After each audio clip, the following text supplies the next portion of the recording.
The letter she never sent. Ashing had always believed in the power of words. In the quiet of her modest apartment, she wrote letters. Letters meant for the daughter she carried. They held dreams, whispered wisdom, and secrets meant to prepare her child for a world that too often silenced women. Outwardly, Ashing's life seemed serene, married to Daniel, a man of gentle smiles. But behind his kindness lay shadows, an entanglement with a powerful network that exploited the vulnerable. Ashing, knowing the dangers such men posed, lived a double life, a devoted wife by day, a quiet revolutionary by night. As her pregnancy progressed, Ashing's letters grew urgent. One, disguised as a casual recollection of a cafe visit, was a coded message summoning allies to expose the network's leaders. Then fate struck cruelly. She was diagnosed with a rare, life-threatening complication. Knowing she might not survive, she wrote a final letter, revealing that her unborn child was more than a daughter. She was the spark of a rebellion against a system that had long silenced women. Before she could act, Ashing vanished. Some whispered she had been taken. Others believed she had sacrificed herself to protect her daughter. The only thing left behind was a small wooden box of letters, a manifesto waiting to be discovered. Years later, on International Women's Day, Ava, Ashing's grown daughter, found the box in their old home.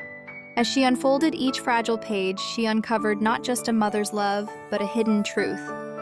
Ashing had been more than a mother. She had been a fighter.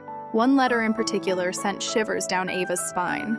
It referenced a meeting, disguised as a simple city stroll, that was meant to expose high-ranking officials. It also hinted at a painful revelation. Daniel had not been a bystander, but an unwilling pawn in the very system Ashing fought against. Determined to uncover the truth, Ava searched deeper, discovering Daniel's forgotten diary.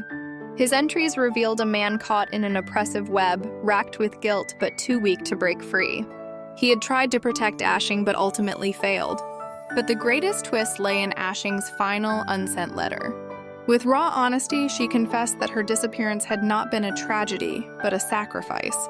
She had faked her own vanishing to shield Ava from the network's reach, knowing that only in secrecy could her daughter grow strong enough to fight back.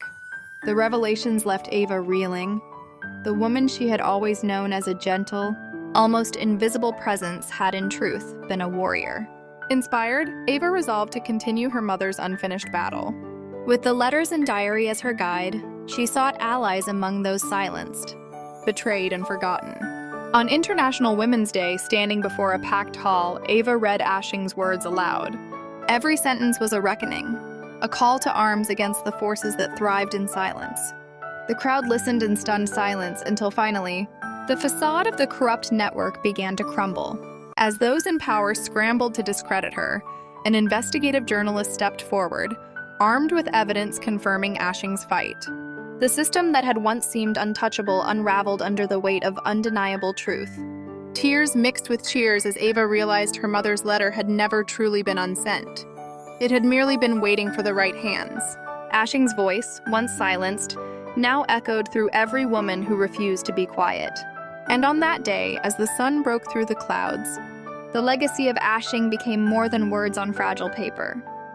It became a movement, a force, a revolution.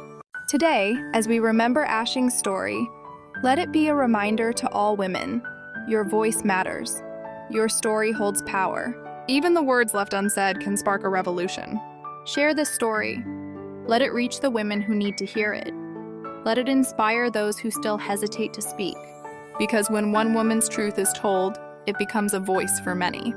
Together, we can break the silence. Together, we rise!